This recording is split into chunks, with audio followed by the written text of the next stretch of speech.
हाँ तो बच्चों, आज इस वीडियो में फिर हमको कार्बनिक यौगिकों का IUPAC नामकरण कंटिन्यू करना है।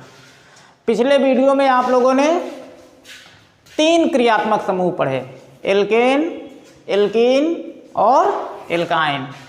आज हमको चौथा क्रियात्मक समूह पढ़ना है और उस चौथे क्रियात्मक समूह का नाम है एल्कोहल। क्या है? एल्कोहल। तो यहाँ पर हम लिखेंगे चौथा क्रियात्मक समूह जो हमको पढ़ना है, एल्कोहल का नामकरण। एल्कोहल का नामकरण। अब कोई भी कार्बनिक यौगिक एल्कोहल है कि नहीं है तो उसको हम पहचानेंगे कैसे? मेन चीज़ है ये। तो पहचानने का तरीका ये है कि अगर किसी कार्बनिक यौगिक में क्रियात्मक समूह OH लगा है, क्या लगा है?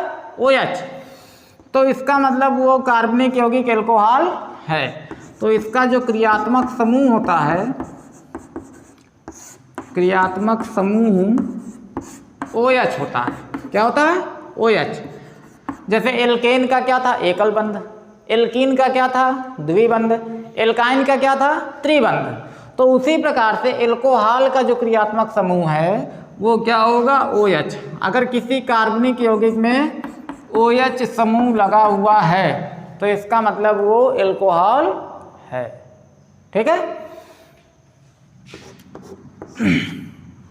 अब इसका सामान्य सूत्र क्या होगा?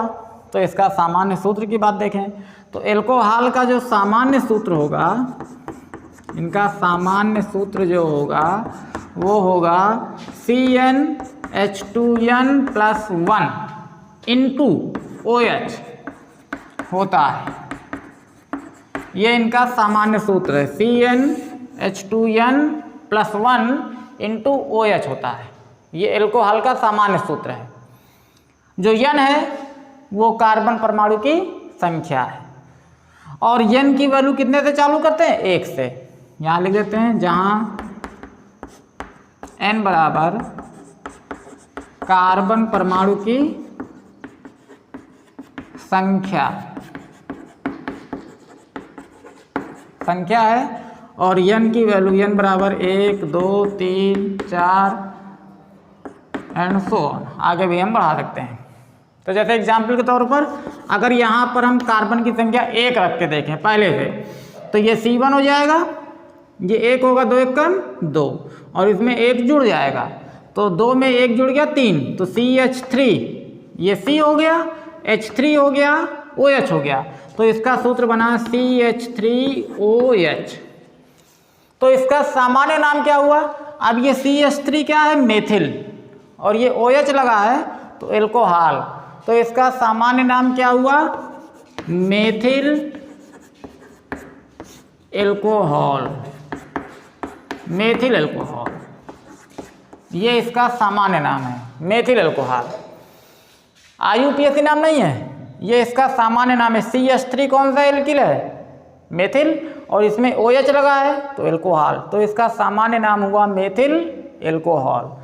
अब अगर इसी में हम इस फैमिली के दूसरे मेंबर की बात की जाए तो n की वैल्यू 2 कर दें। ये पहला मेंबर है क्योंकि यहाँ कार्बन की संख्या कितनी है? 1। अब अगर कार्बन की संख्या 2 कर दें तो इस एल्कोहल फैमिली का दूसरा मेंबर का सूत्र निकलेगा, तो ये हो जाएगा C2 और 2 ये भी होगा, 2 तो नहीं 4, और 4 में 1 जुड़ गया तो 5 हो गया, तो ये H कितना हो गया? 5, तो C2H5 और इसमें ये OH ऐड हो गया तो C2H5। अब ये हमारा कौन सा ग्रुप है? एथिल। तो यहाँ पर हमने इसको लिखा एथिल और OH लगा है तो इसका मतलब ये क्या होगा? Ethyl alcohol. Ethyl alcohol. तो इसी प्रकार से अगर n की वैल्यू यहाँ पर हम 3 कर दें तो इस फैमिली के तीसरे मेंबर का सूत्र निकलेगा प्रोपिल एल्कोहल। अगर 4 कर दें तो चौथे मेंबर का सूत्र निकलेगा ब्यूटिल एल्कोहल। तो इसी प्रकार से n की संख्या हमको बढ़ाते जाना है और इस फैमिली के जितने भी मेंबर हैं क्रम से, उन सभी के सूत्र हम निकाल सकते हैं। अब इनका IUPAC नामकरण कैसे करते हैं? तो IUPAC नामकरण करने के लिए जितने भी कार्बन होंगे सबसे पहले उतने कार्बन की हम क्या बनाएंगे, एल्केन बनाएंगे, और एल्केन में से ई को क्या कर देंगे, हटा देंगे, और उसमें अनुलग्न क्या लगा देंगे, ऑल, OL, अनुलग्न क्या रहेगा, ऑल। तो इसका जो IUPAC नाम बनेगा, इसमें से ई हट जाएगा और क्या जुड़ जाएगा, ऑल, तो एल्केनॉल। ये एल्कोहल का IUPAC नाम हुआ, मतलब इसमें अनुलग्न क्या जोड़ा हमने, ऑल। जैसे एकल बंध में हमने अनुलग्न क्या जोड़ा था, एन, द्विबंध में क्या जोड़ा था, इन, त्रिबंध में क्या जोड़ा था, आइन। तो उसी प्रकार से एल्कोहल में क्या जोड़ेंगे, ऑल। तो एल्कोहल में जो अनुलग्न जोड़ा जाएगा वो एल्केन, जितने भी कार्बन होंगे उतने कार्बन की पहले एल्केन बनाएंगे। जैसे एक कार्बन है तो मेथेन, मेथेन में से ई हट गया और उसमें क्या लगा दिया, ऑल, तो क्या बन गया, मेथेनॉल। तो ये मेथेनॉल एल्कोहल का एक IUPAC नाम है। जैसे अगर 2 कार्बन है तो एल्केन कौन सी होगी, एथेन, एथेन में से ई हटा दें, ऑल लगा दें, तो एथेनॉल। ठीक है, एग्जाम्पल देखें हम IUPAC नामकरण कैसे किसी भी यौगिक का एग्जाम्पल के रूप में हम निकालेंगे। तो एग्जाम्पल जैसे सबसे पहले यही है CH3OH, इस फैमिली का पहला मेंबर क्या है, मेथिल अल्कोहल।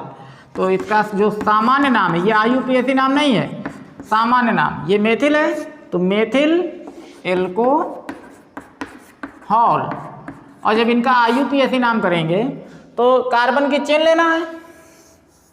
तो कितना कार्बन है इसमें, एक कार्बन है तो एक ही कार्बन है तो एक होगा केवल, और एक कार्बन है तो इसका एल्केन क्या बनेगी, मेथेन। और नियम यह है कि ई को हटा देना है एल्केन में से, तो इसमें से ई को हटा दिया हमने और क्या यहाँ पर क्या लगा दिया, ऑल, तो क्या बन गया, मेथेनॉल। यानी कि मेथिल अल्कोहल का IUPAC नाम है मेथेनॉल। ठीक है, अगर हम ये कर देते हैं CH3CH2OH, 2 कार्बन है और 3 2 5 हाइड्रोजन, तो ये कौन सा एल्कोहल है, सामान्य नाम इसका एथिल एल्कोहल, एथिल एल्कोहल।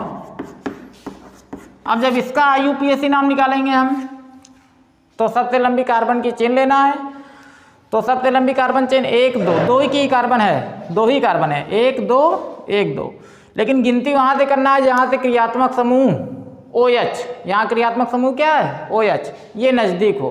तो नज़दीक कहाँ से है, इधर से नज़दीक है, तो यहाँ हमने इसको 1 कार्बन कर दिया और इसको हमने 2 कार्बन कर दिया। तो 2 कार्बन कर दिया तो एल्केन क्या बन जाएगी, 2 कार्बन का मतलब एथ, और इसमें एन लगा दिया हमने, और फिर इसमें नियम क्या है, अंत वाला ई हटा देंगे, ई हटा दिया और हमने इसमें क्या लगा दिया, ऑल, तो ये क्या बन गया, एथेनॉल। यानी कि एथिल अल्कोहल का, एथिल अल्कोहल का मतलब जो शराबों में मिली होती है वो एथिल अल्कोहल है। तो एथिल अल्कोहल का जो IUPAC नाम होगा वो होगा एथेनॉल। ठीक है,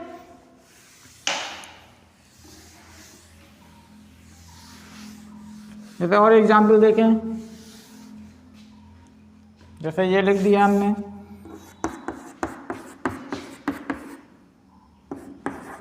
ये OH लगा दिया हमने, यहाँ पर CH3, यहाँ पर हम H कर देते हैं, यहाँ पर H2 कर देते हैं, 2 है बंद H2। इसका नाम हमको निकालना है। तो सबसे लंबी कार्बन चेन, सबसे लंबी कार्बन चेन 1 2 3 4 5, और इधर से भी 1 2 3 4 5 की मिल रही है, लेकिन गिनती कहाँ से करेंगे, वहाँ से करेंगे जहाँ से हमारा क्रियात्मक समूह क्या हो, नज़दीक हो। तो क्रियात्मक समूह क्या, OH।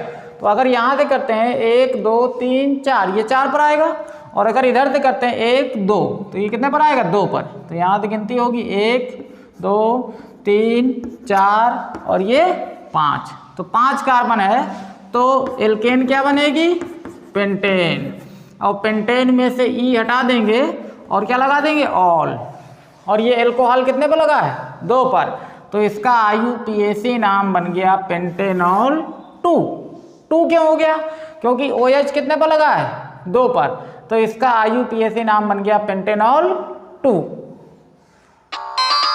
तो सभी बच्चे जो है, अब सभी बच्चों को 4 क्रियात्मक समूह एल्केन, एल्कीन, एल्काइन और एल्कोहल के IUPAC नाम को कॉपी में तो लिखना ही है रोज का रोज, इसको तैयार भी करना है अच्छे से। और जो एक्सरसाइज में दिक्कत होगी उसको टिक कर लेंगे, उसको पूछ सकते हैं फिर।